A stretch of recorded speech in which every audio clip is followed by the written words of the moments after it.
viewed from a ball Earth, Polaris, situated directly over the North Pole, should not be visible anywhere in the southern hemisphere. For Polaris to be seen from the southern hemisphere of a globular Earth, the observer would have to be somehow looking through the globe, and miles of land and sea would have to be transparent. Polaris can be seen, however, up to over 20 degrees south latitude. If Earth were a ball, the Southern Cross and other southern constellations would all be visible at the same time from every longitude on the same latitude, as is the case in the north with Polaris and its surrounding constellations. Ursa Major, Minor and many others can be seen from every northern meridian simultaneously, whereas in the south, constellations like the Southern Cross cannot. This proves the southern hemisphere is not turned under as in the ball Earth model, but simply stretching further outwards away from the northern center point as in the flat Earth model. Sigma Octantis is claimed to be a southern central pole star similar to Polaris, around which the southern hemisphere stars all rotate around the opposite direction. Unlike Polaris, however, Sigma Octantis cannot be seen simultaneously from every point along the same latitude. It is not central but allegedly 1 degree off-center. It is not motionless, and in fact cannot be seen at all using publicly available telescopes. There is legitimate speculation regarding whether Sigma Octantis even exists. Either way, the direction in which stars move overhead is based on perspective and the exact direction you are facing, not which hemisphere you are in. Some heliocentrists have tried to suggest that the pole star's gradual declination overhead as an observer travels southwards is proof of a globular Earth. Far from it, the declination of the pole star or any other object is simply a result of the law of perspective on plane, flat, surfaces. The law of perspective dictates that the angle and height at which an object is seen diminishes the farther one recedes from the object, until at a certain point the line of sight and the seemingly uprising surface of the Earth converges to a vanishing point, that is the horizon line, beyond which the object is invisible.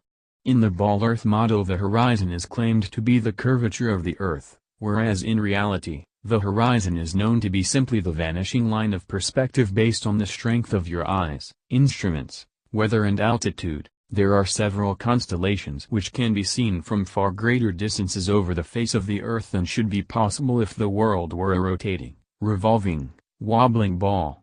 For instance, Ursa Major, very close to Polaris, can be seen from 90 degrees north latitude, the North Pole, all the way down to 30 degrees south latitude. For this to be possible on a ball Earth, the southern observers would have to be seen through hundreds or thousands of miles of bulging Earth to the northern sky. The constellation Vulpecula can be seen from 90 degrees north latitude, all the way to 55 degrees south latitude. Taurus, Pisces and Leo can be seen from 90 degrees north all the way to 65 degrees south. An observer on a ball Earth, regardless of any tilt or inclination, should not logically be able to see this far. Aquarius and Libra can be seen from 65 degrees north to 90 degrees south. The constellation Virgo is visible from 80 degrees north down to 80 degrees south, and Orion can be seen from 85 degrees north all the way to 75 degrees south latitude. These are all only possible because the hemispheres are not spheres at all but concentric circles of latitude extending outwards from the central North Pole with the stars rotating over and around.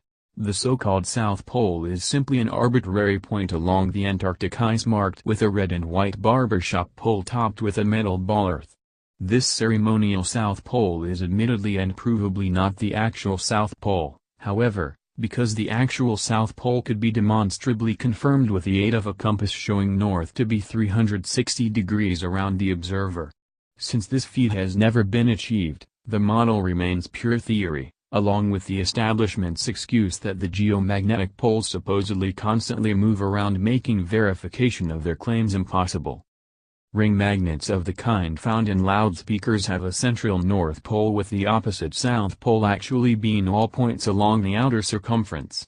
This perfectly demonstrates the magnetism of our flat Earth, whereas the alleged source of magnetism in the ball Earth model is emitted from a hypothetical molten magnetic core in the center of the ball, which they claim conveniently causes both poles to constantly move, thus evading independent verification at their two ceremonial poles. In reality, the deepest drilling operation in history, the Russian Kola Ultradeep, managed to get only 8 miles down, so the entire ball Earth model taught in school showing the crust, outer mantle, outer core and inner core layers are all purely speculation, as we have never penetrated through beyond the crust. The mariner's compass is an impossible and nonsensical instrument for use on a ball Earth. It simultaneously points north and south over a flat surface, yet claims to be pinpointing two constantly moving geomagnetic poles at opposite ends of a spinning sphere originating from a hypothetical molten metal core.